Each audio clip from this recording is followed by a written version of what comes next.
Ditanya, wahai Rasulullah, apakah amal paling afdal? Kata beliau, al-imanu billah. Iman kepada Allah. Iman di mana? Di kolbu atau di badan? Di kolbu. Maka Imam Bukhari, Imam Ibnu Hajar mengatakan, amalan paling afdal adalah amalan kolbu. Apa itu? Mengenal Allah, yakin kepada Allah. Dua itu aja Pak. Mengenal Allah, buahnya yakin kepada Allah. Nah, kalau Ibnu Qayyim, dia balik. Zikir itu bahtera, mengantarkan orang kepada ma'rifat. Nah, ini tarekat orang lama. Mereka ibadah bertahun-tahun supaya nambah ma'rifat. Sekarang dibalik Pak, diruksah oleh ulama-ulama akhir zaman yang mereka telah mewarisi ilmu-ilmu. Kan kita ini kayak apa ya? Hulu, muara. Ini sekarang udah di muara Pak. Saringannya ada sama kita. Tinggal kita saring, ambil. Mana yang sesuai dengan zaman ini. Yang penting kita bisa mengenal Allah, bermakrifat kepada Allah, mengenal hakikat keyakinan sejati, bertarekat berjalan menuju Allah, dan mengamalkan syariat yang zahir dari Rasulullah sallallahu alaihi wasallam. Nanya. Ustaz, tanya Ustaz. Siapa nih? Oke. Kirain suara dari mana? Yang terdahulu, yang mereka orang-orang dulu itu mencapai sufi, mereka lewat kajian atau lewat riyadhah Ustaz. Pintar. Terus keduanya ini, mohon maaf, perkembangan tentang perkembangan ilmu agama sekarang. Ya kita kan orang-orang Nahdiyin kan arahnya ke tasawuf ya Ustaz.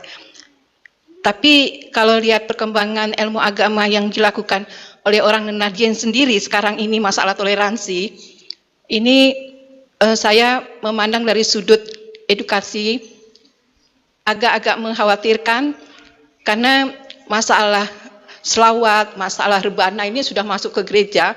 Yang paling mengerikan waktu azan itu di dalam gereja, ini video yang berkembang ya, di dalam gereja itu ada yang azan tapi semuanya ada yang pakai jilbab, ada yang enggak.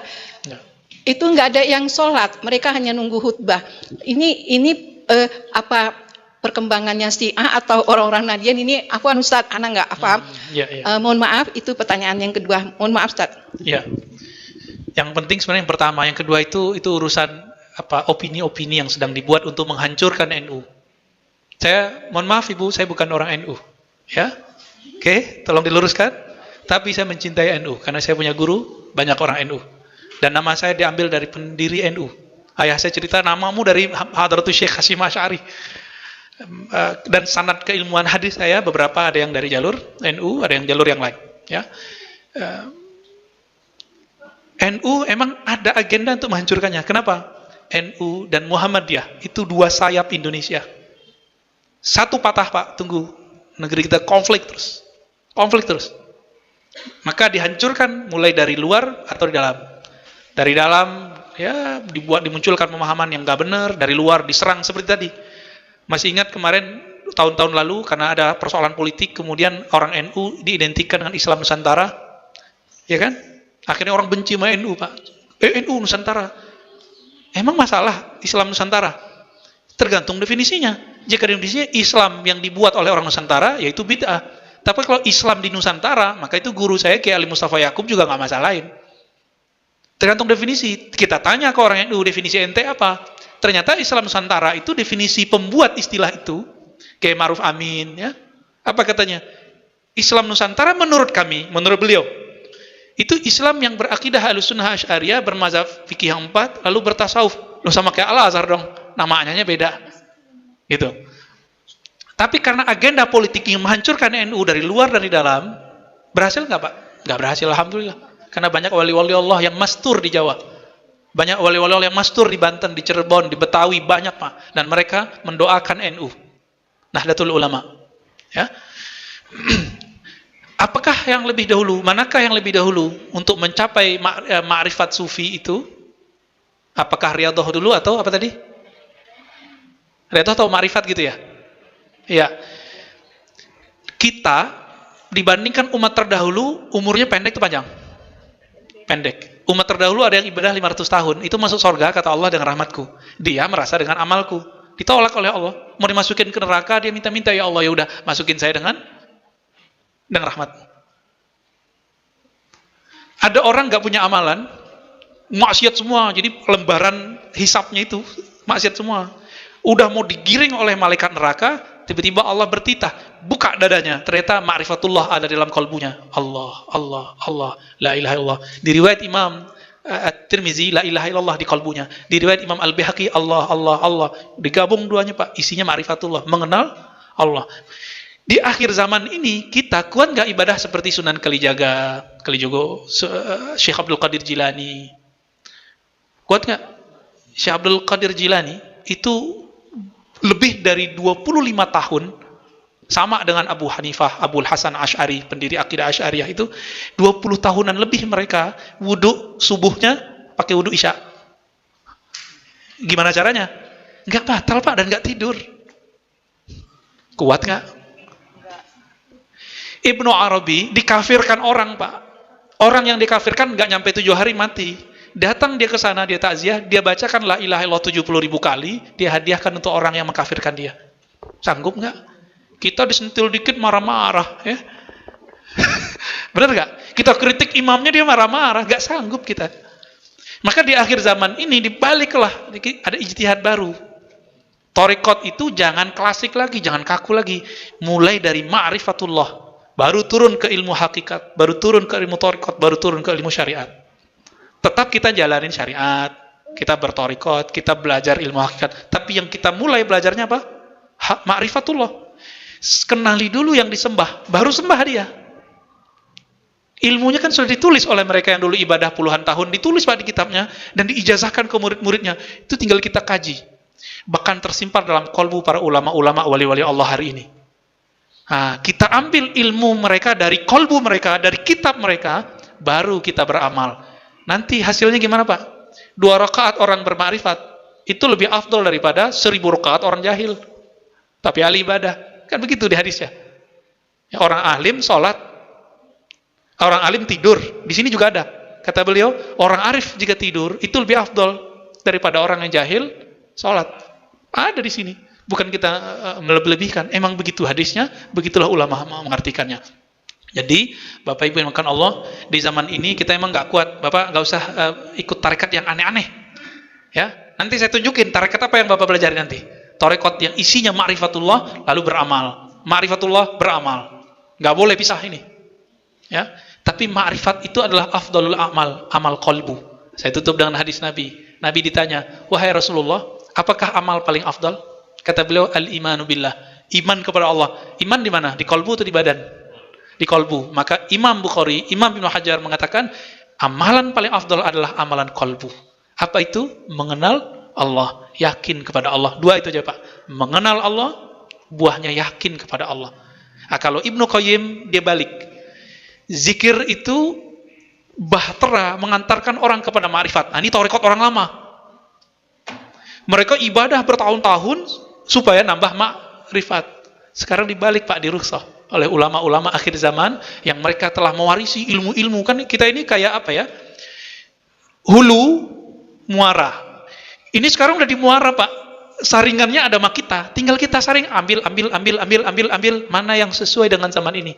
Yang penting kita bisa mengenal Allah, bermakrifat kepada Allah, mengenal hakikat keyakinan sejati, berthariqat berjalan menuju Allah, dan mengamalkan syariat yang zahir dari Rasulullah sallallahu alaihi wasallam. Itulah kesimpulannya.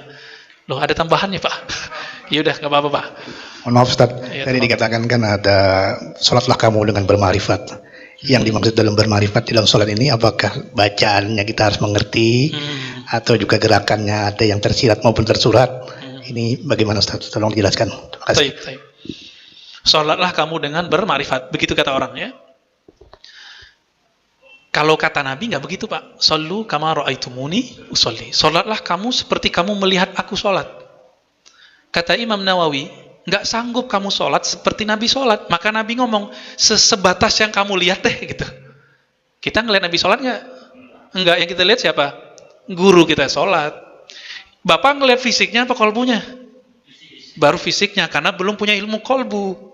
Ya, besok kan mulai trial tuh belajar ilmu zikir sama Ustaz Rusdi. Nanti saya beri juga beberapa.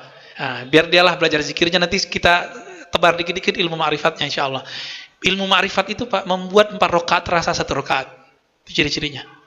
Membuat Bapak rindu duduk di masjid ini. Itu ma'rifat, karena ma'rifat itu fiha lazzah. Di dalamnya ada lezat. seperti orang yang jatuh cinta, pengen ketemu terus. Itu dia ma'rifat. Nah, kalau pas sudah dapat tuh ilmu, nanti kita kecanduan. Jadi apa istilahnya? Kayak addiction tapi positif gitu. Kecanduan agama.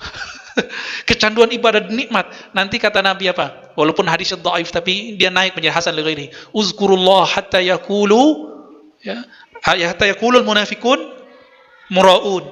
Berzikirlah kamu sebanyak-banyaknya sehingga orang munafik mengatakan kamu ente gila. Orang jam segitu kerja ente malah zikir. Itu dia, ya.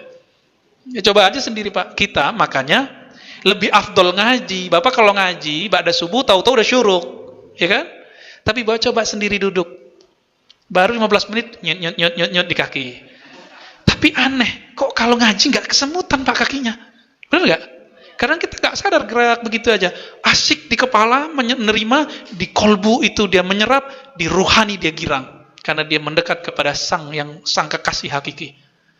Saya kalau membahas itu bisa mewek-mewek Pak, nanti aja. Ya.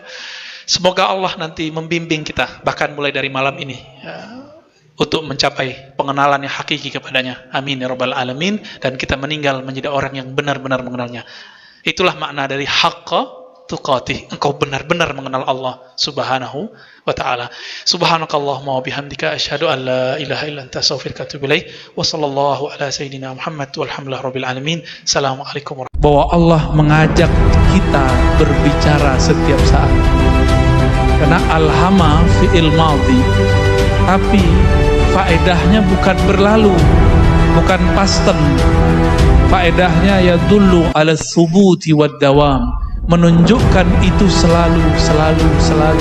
Kenapa? Allah itu qadim, maka sering digunakan kata-kata fi'il madhi.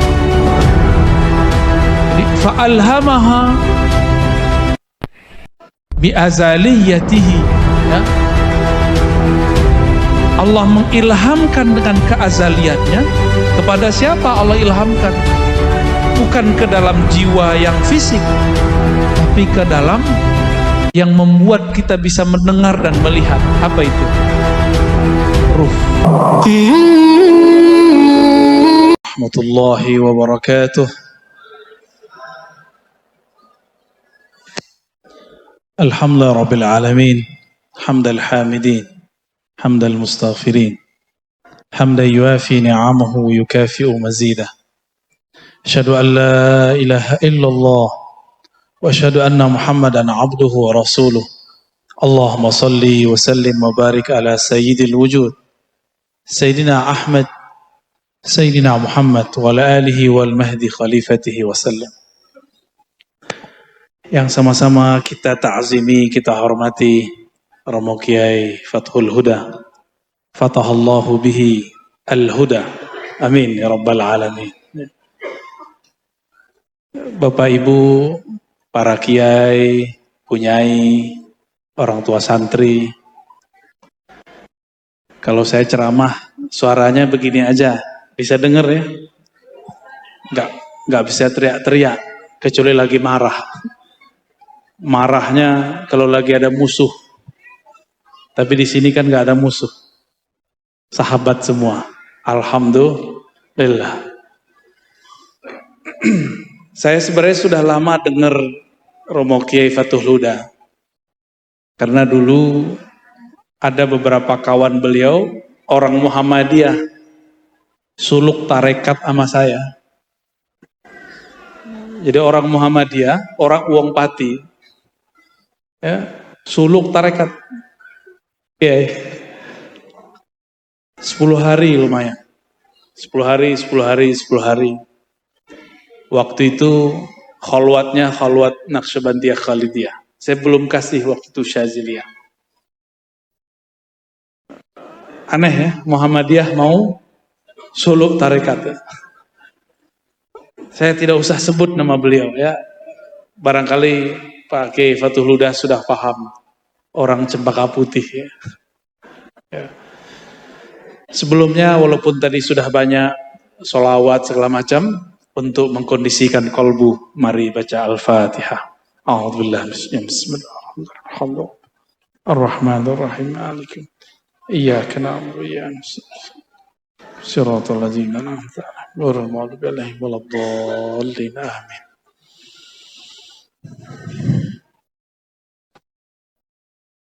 Di dalam surat Asy-Syams Allah bersumpah, yang sumpahnya itu membuat kita hari ini menikmati siang, malam, termasuk badan. Dimulai dari bersumpah dengan matahari, wasyamsi, dengan cahaya matahari Allah bersumpah. Sumpah itu hanya boleh dengan Allah. Lalu kenapa Allah bersumpah dengan matahari? Karena matahari itu adalah salah satu mahakarya Allah Subhanahu wa ta'ala. Lalu di tengah ayat, nah ini pendek cerita, Allah kemudian bersumpah, dan pasti ini penting, wa nafsi wa ma sawwaha. Ini berkaitan dengan slogan Ma'had ini insyaallah.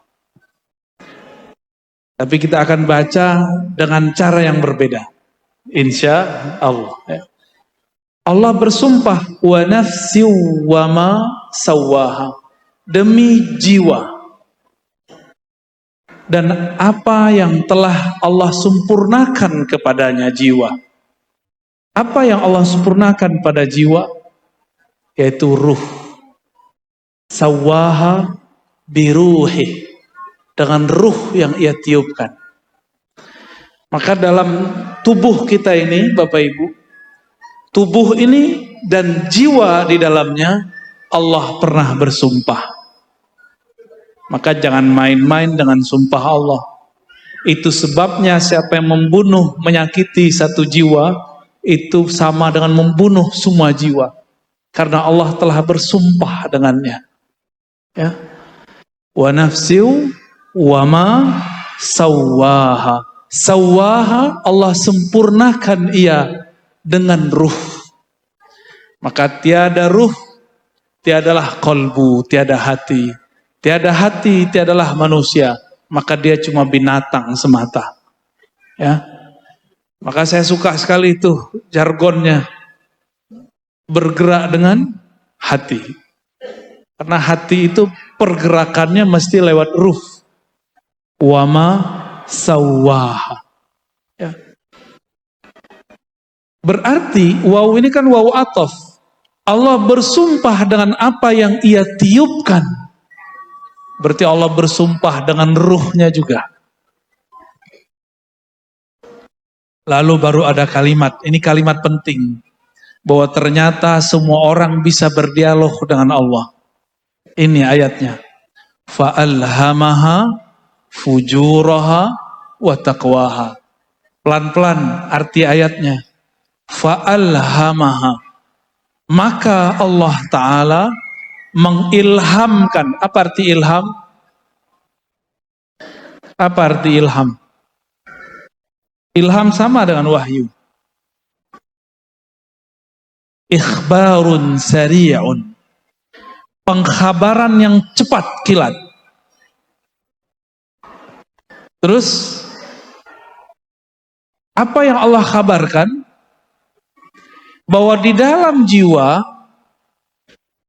fa'alhamaha fujuraha, di dalam jiwa ada sisi fujur, keji, ingkar, maksiat, ada di dalam jiwa saya, jiwa Bapak Ibu sama. Walaupun saya didaulat jadi penceramah, bukan berarti saya selamat, sama. Apalagi Bapak Ibu sama. Maka kita nggak boleh jijik dengan orang maksiat. Karena kita juga bermaksiat. Fa'alhamaha. Allah kabarkan. Bukan Allah mengajarkan. Ini salah. Jadi ada orang menerjemahkan Allah lah yang menyuruh orang untuk fujur. Itu iblis yang menerjemah. Allah cuma kasih tahu di dalam jiwamu, ini pakai ha, fa'alhamaha, hanya ke nafs bukan ke ruh. Dan Allah ilhamkan, beritahukan kepada kita setiap saat ini, detik per detik, bahwa di dalam jiwa ada fujur, ada kedurhakaan, ada kekejian, ada keburukan, ada semuanya yang buruk-buruk. Itu namanya fujur. Lalu apa lagi? Fa'alhamaha fujuraha wa taqwaha. Waw di sini bisa artinya ma'iyah, bisa berarti waw atof biasa. Bersamaan dengan ada di dalamnya takwa. Nah, takwa itu bahasa Arab artinya menjaga. Menjaga supaya si fujur nggak keluar. Ya, wiqayah. Takwa bermakna wiqayah. Menjaga supaya fujur tidak nyebar. Supaya fujur ini tidak menjadi berbahaya. Nah, ini ayatnya seperti itu. Kita potong dulu ayatnya.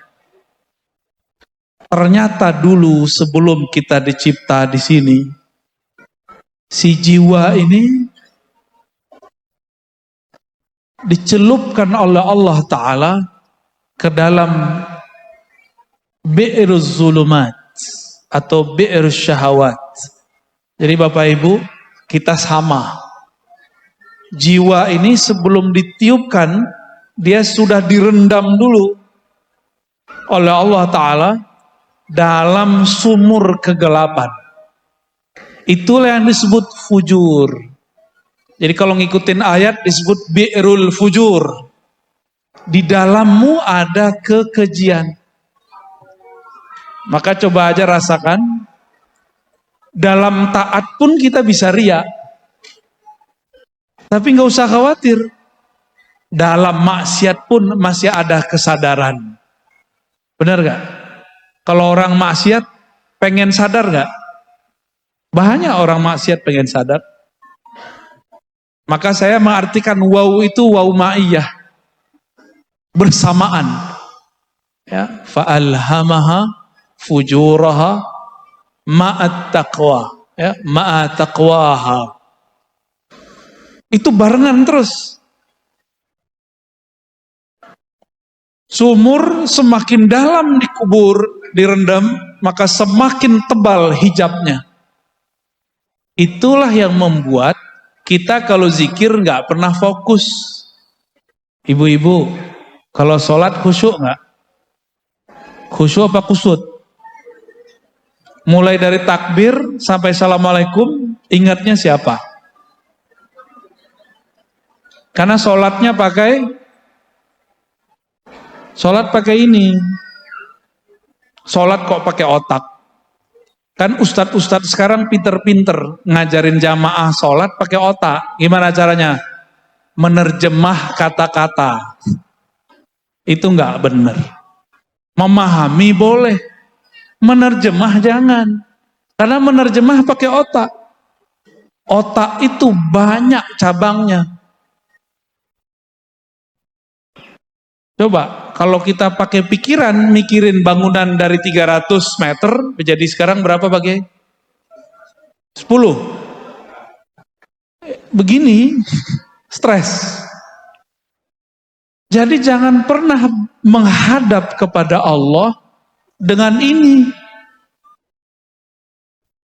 Saya mau tanya, anak titipan Allah atau titipan suami? Bapak Ibu pernah pengen anak cowok, dikasihnya apa? Cewek. Pengen cewek, si cowok. Pengen cowok cewek nggak dikasih. Muka anak pengennya mirip kita, tahu-tahu mirip pasangan kita. Ibu-ibu ini kan paling cemburu nih, bapak-bapak ya. Waktu orang bilang mirip bapaknya, itu ibu-ibu cemburu itu. Kalau kita dibilang, mirip ibunya, kita seneng. Berarti yang nafsu ini.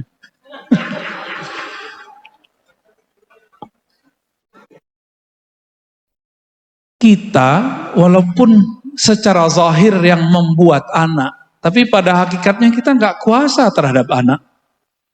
Ya, nggak kuasa. Ya.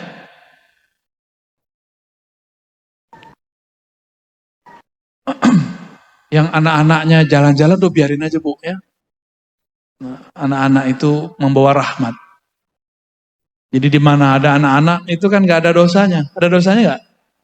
Belum ada dosanya dia. Biarin aja ya.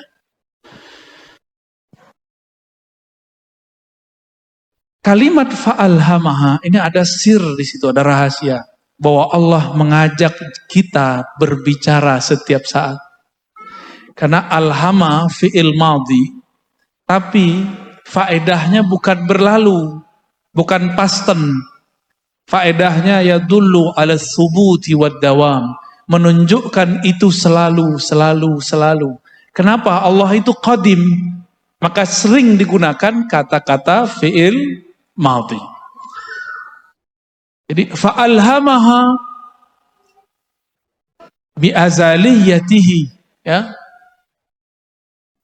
Allah mengilhamkan dengan keazaliannya. Kepada siapa Allah ilhamkan? Bukan ke dalam jiwa yang fisik, tapi ke dalam yang membuat kita bisa mendengar dan melihat. Apa itu? Ruh. Bapak Ibu, kalau sholawat tersentuh, itu yang tersentuh siapa? Air mata, mata yang nangis, atau jantung yang deg-degan, atau suara yang bagus jadi telinga kita bergetar. Siapa sebenarnya yang bergetar? Yang bergetar itu kolbu. Kolbu itu bergetar karena diberitahu oleh ruh. Karena tempat ilham bukan kolbu. Kolbu tempat Allah memandang. Innallaha yanzuru ila qulubikum. Allah memandang ke dalam kolbumu. Jadi mohon maaf nih Bapak Ibu. Perasaan merasa lebih kaya dari orang di samping itu sudah bahaya. Merasa lebih alim daripada orang di samping itu sudah bahaya. Allah mengatakan al-kibriya uridai. Merasa lebih itu hakku, bukan hak kalian. Kibriya itu kan ayyaral abdu annahu khairum min ghairihi. Seorang hamba menilai dirinya lebih dari orang lain. Saya walaupun ngaji, ngajar, ceramah, gak boleh sedikit pun terbersit merasa lebih mulia daripada yang mendengarkan. Gak boleh. Itu sebabnya sebelum saya assalamualaikum, mesti tawajuh dulu kolbunya kepada Allah. Supaya tidak terbersit merasa lebih baik. Kalau sedikit saja terbersit, maka Allah tidak lagi ridho. Karena Allah pandang kolbu, Allah gak pandang saya baca ayat. Ayat sekian, nomor sekian, surat sekian, nomor sekian. Allah nggak ridho. Yang Allah ridho kolbunya merasa apa? Ya, saat saya sebut ayat, ridho atau tidak? Nah, di kolbu kita ada macam-macam rasa nggak? Datang, ya mohon maaf, mungkin yang datang pakai mobil merasa lebih mulia dari yang motor, hati-hati. Ya, hati-hati. Dimiskinkan Allah nanti hatinya. Mungkin badannya kaya, dompetnya tebal, hatinya miskin. Saya mau tanya, orang korupsi itu orang kaya apa orang miskin? Benar. Ada nggak orang miskin korupsi? Gimana mau korupsi? Makan sehari-harinya susah. Orang korupsi itu orang kaya. Korupsi kan corruption, merusak. Dia merusak tatanan. Ya orang miskin apa yang mau dirusak? Nah, ayat ini mengajarkan bahwa kita selalu diajak berbicara oleh Allah. Karena Bapak Ibu, kita ini tidak terbiasa menerima kalam-kalam. Nabi SAW ajarkan sholat istikharah. Ya. Sholat istikharah itu sama dengan beli handphone. Beli handphone, pasang kartu. Beli isi pulsanya. Coba, Bapak Ibu punya handphone? Punya handphone ya? Handphonenya kalau nggak ada kartunya bisa komunikasi nggak? Udah ada kartunya. Nggak ada baterainya, bisa komunikasi? Nggak bisa. Udah punya kartu, udah punya baterai. Handphonenya handphone smartphone, bukan handphone butut yang lama. Oke? Tapi tidak punya akun, namanya email. Bisa nggak download? Tahu download? Ngambil aplikasi. Nggak bisa. Maksudnya apa? Kalau seorang hamba, dia tidak kenal dirinya, lalu dengan cara apa dia mengambil ilmu Allah? Maka dia harus kenal dirinya. Allah itu gaib atau nyata? Ayo. Atau pertanyaannya salah? Atau dua-duanya benar? Allah itu gaib iya, nyata iya. Allah itu nyata dengan rububiyahnya, somadiyahnya, gaib dengan ahadiyahnya. Nah itu kajiannya panjang. Semoga nanti kalau pulang kampung lagi ke negeri Palang, di Palang dulu sama mertua saya ntar ya. Oh ternyata Pak Yai juga tertawan di Palang ya. Kayaknya wong Palang punya aji-ajian. Aji malang hati. Bapak Ibu yang melakukan Allah, karena tidak semua kita ngerti Allah itu bicara, maka diajarkan sholat istikharah. Tapi sebenarnya tanpa istikharah bisa bicara. Ini contoh.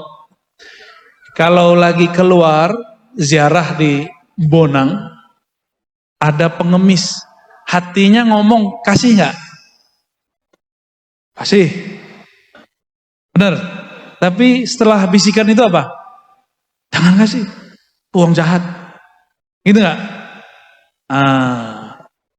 Yang pertama itu Allah lagi bicara ke dalam ruh. Ruh kemudian ngasih tahu ke dalam kolbu. Itu metodologinya. Allah ngomong kepada ruh, beri. Ruh menyampaikan beritanya kepada kolbu. Kolbu itu tempat menyimpan ilmu-ilmu Allah. Di kolbu itu ada banyak lagi struktur-strukturnya. Seperti bangunan ini ada ruangan tamu, ada ruang aula, ada perpus. Nah, di kolbu itu ada perpus, namanya sir.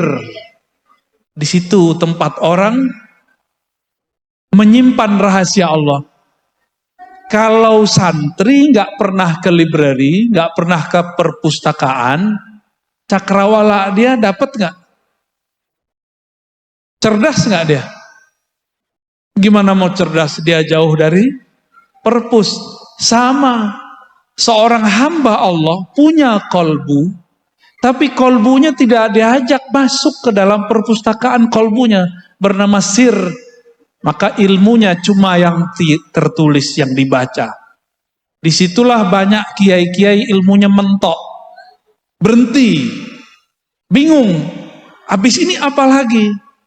Karena dia tidak diajak mengenali cara masuk perpus. Kalau ada yang bukan siswa, santri, masuk perpus, diizinkan nggak? Ada pegawai library nggak nih? Maktabah ada. Diizinkan nggak? Kalau nggak punya ID card, nggak diizinkan. Inilah yang membuat kenapa kiai-kiai, santri-santri ilmunya mentok. Dia nggak punya kartu masuk ke dalam sirnya sendiri. Ya, apa kartunya? Kartunya sederhana.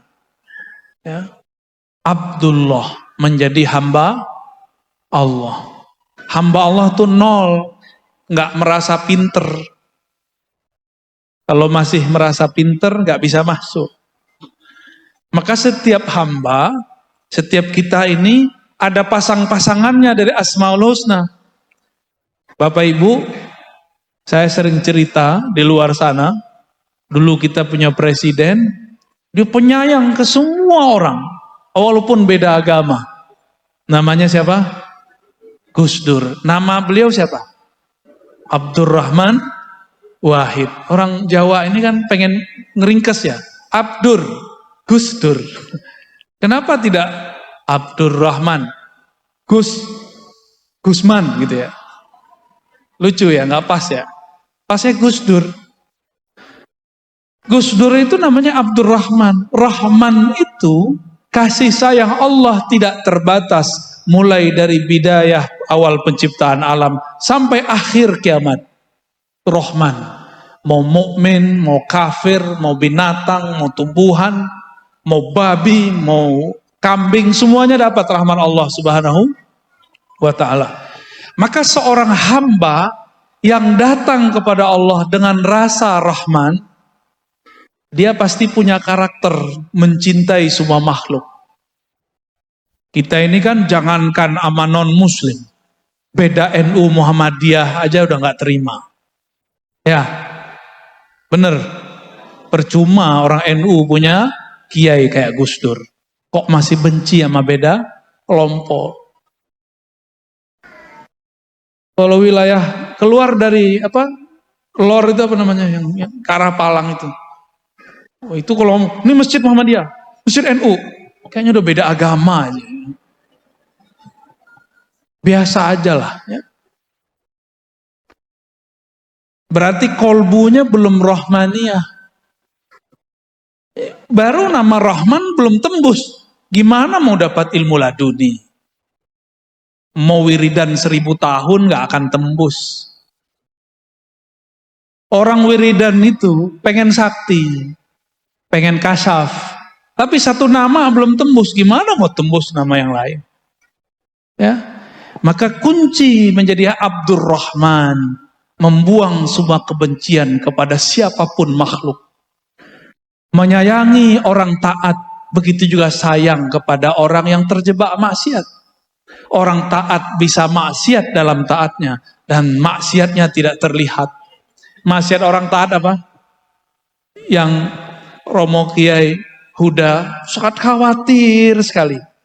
Kalau nggak orang torikot nggak bisa begitu. Khawatir apa? Khawatir riya. Cuma orang torikot yang khawatir riya.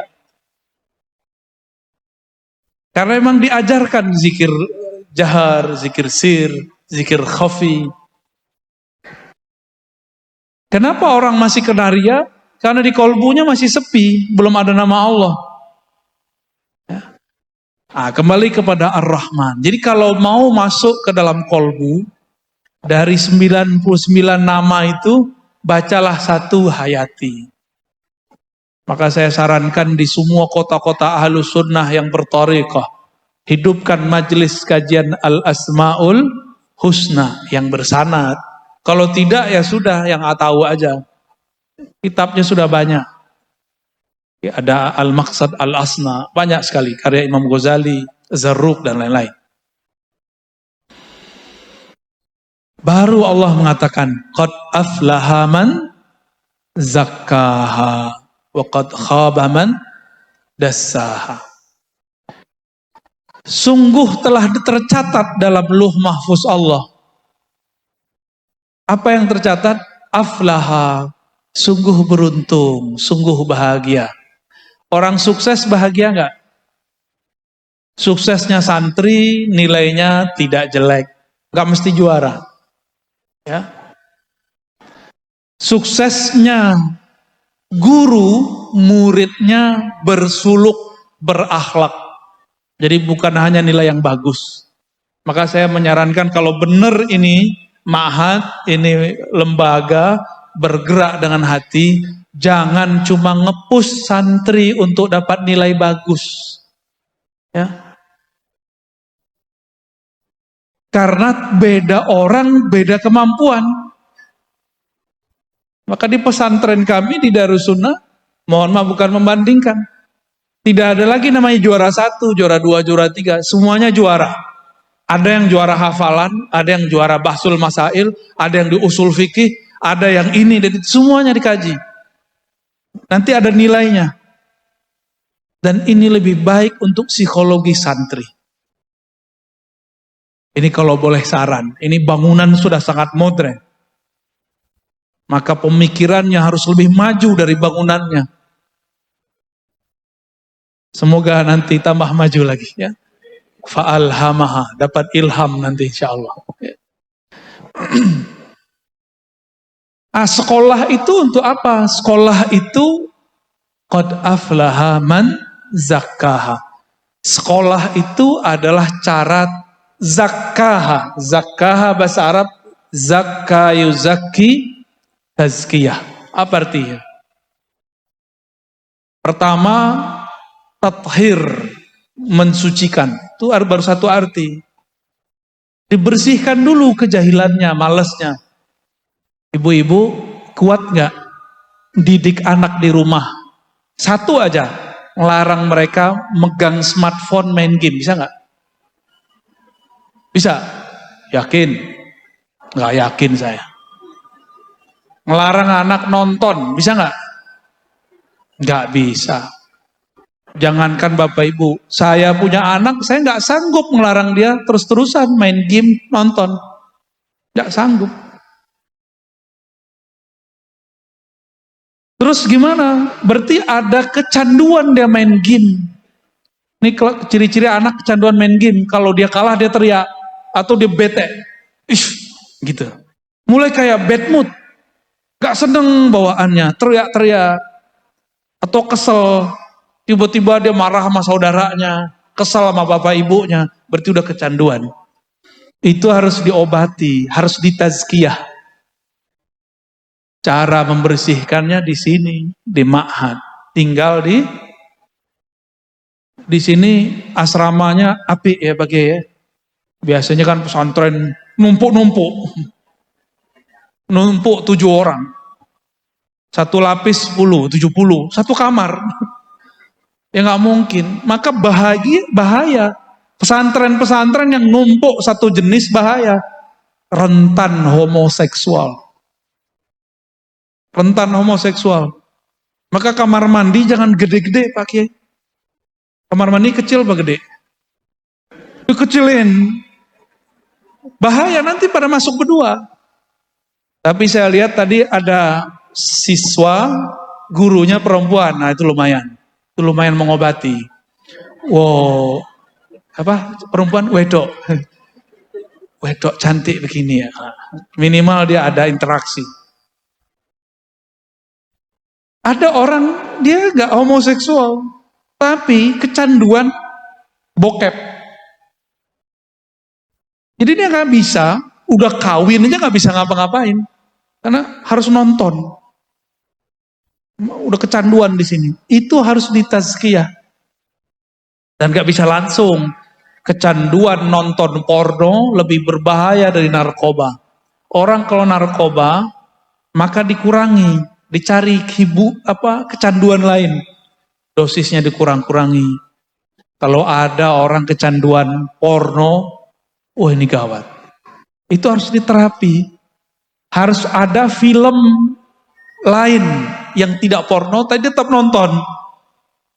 Maka anak-anak ini mohon maaf, harus juga ada waktu nontonnya.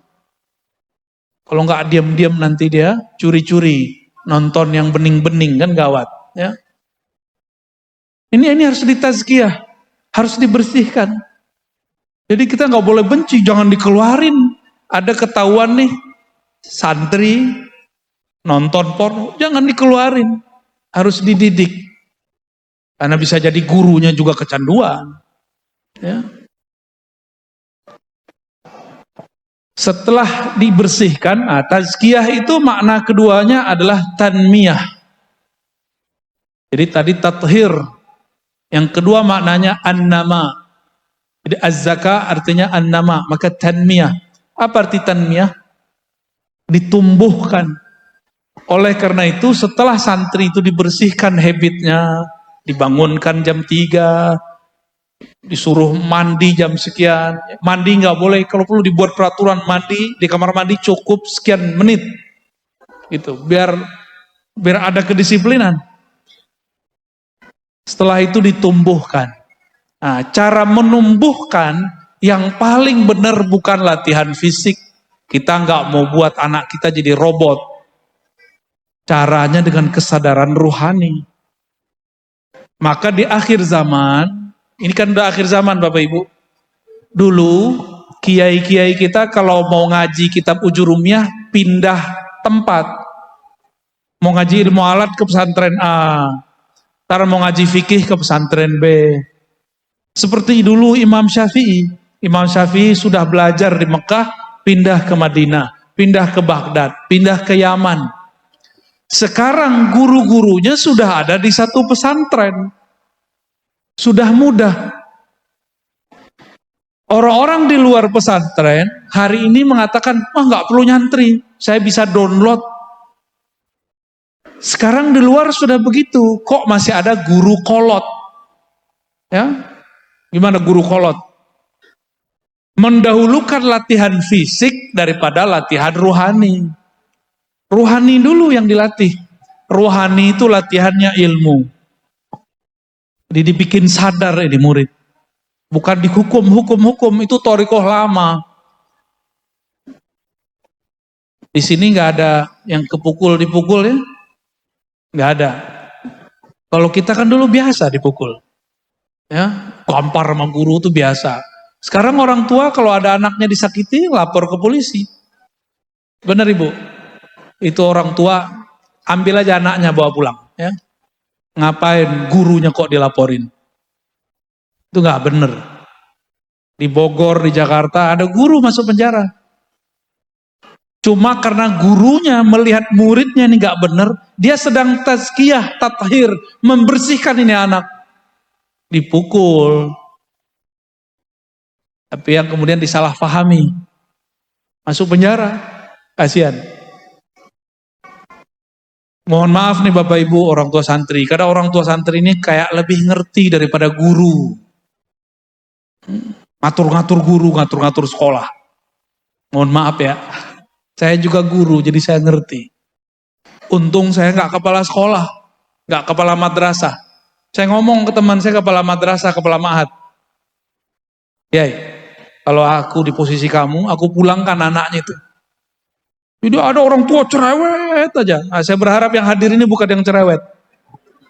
Seharusnya sekolah tuh begini, seharusnya sekolah tuh begini. Buat sekolah sendiri aja Pak. Ya. Buat sekolah sendiri bawa anaknya pulang. Tapi itu kan bukan bil Rahman dan Rahim. Itu apa tuh?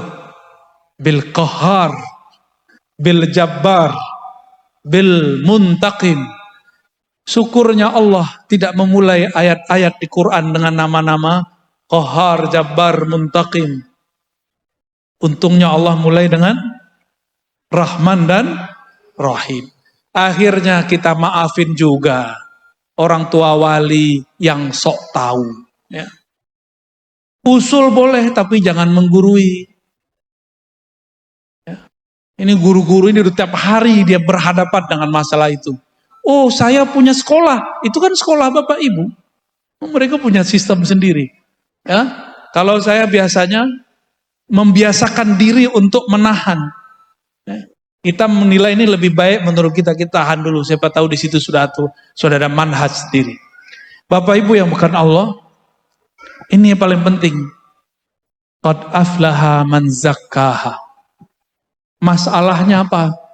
Untungnya pengasuhnya ini orang thariqah. Kata guru saya, asy-syaikhu ruhul ma'had. Syekh itu ruhnya ma'had. Kalau syekhnya, kiainya banyak wirid, warid turun. Itu thariqat lama. Kalau thariqat baru, karena warid turunlah kita bisa berwirid. Jadi kita bisa wirid, bisa wiridan, karena ada anugerah dari Allah. Dalilnya apa? Sering doa ini enggak Bapak Ibu? Allahumma a'inni ala zikrika. Coba diterjemahkan. Allahumma. Ya Allah. A'inni. Bantulah aku. Ala zikrika. Untuk berzikir mengingat Engkau. Coba. Lafaz zikir apa? Subhanallah. Alhamdulillah. Allahu Akbar. Ya, haula wala. Semua itu.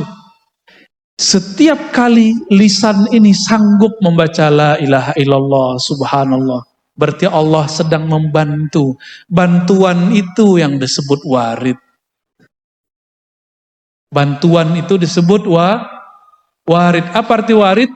Sesuatu yang datang dari Allah. Nah, maka kita nggak boleh GR. Kalau saya nggak zikir nih, pesantren ini pasti kesurupan gitu. Jangan sombong. Habis itu ente kesurupan. Ya. Kalau saya nggak sholawat nih, pesantren ini panas. Jangan begitu. Ya.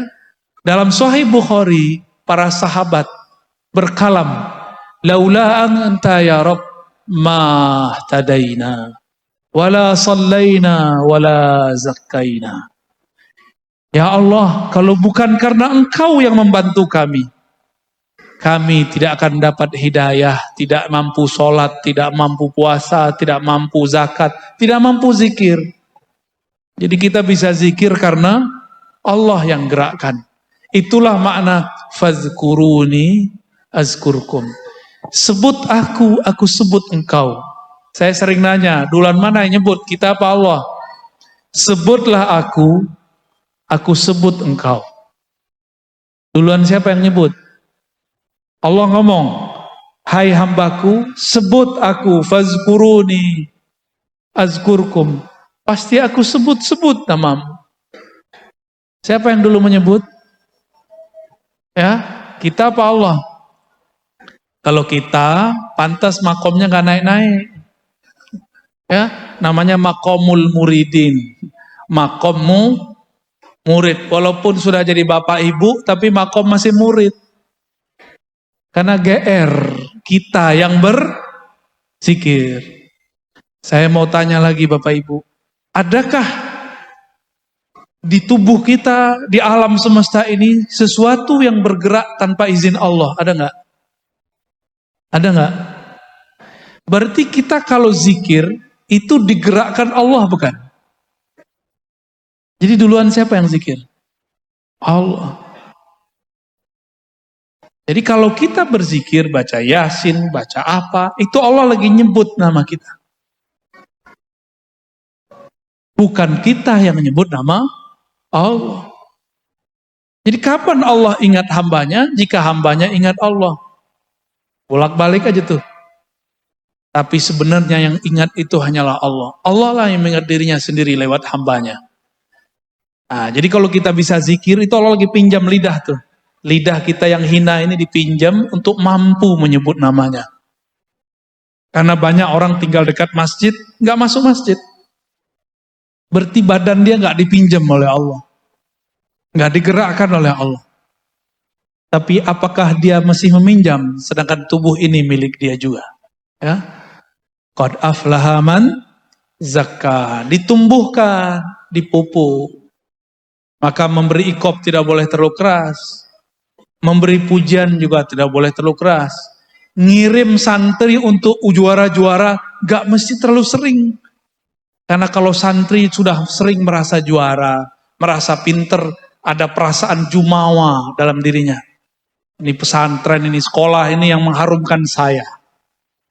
Ya. Jangan terlalu sering memuji. Jangan juga terlalu parah dalam mencaci. Bodoh kalian, jangan terlalu sering begitu. Pinter kalian, jangan terlalu sering. Pupuk begitu, memupuk itu pelan-pelan. Ya, itu namanya tazkiyah.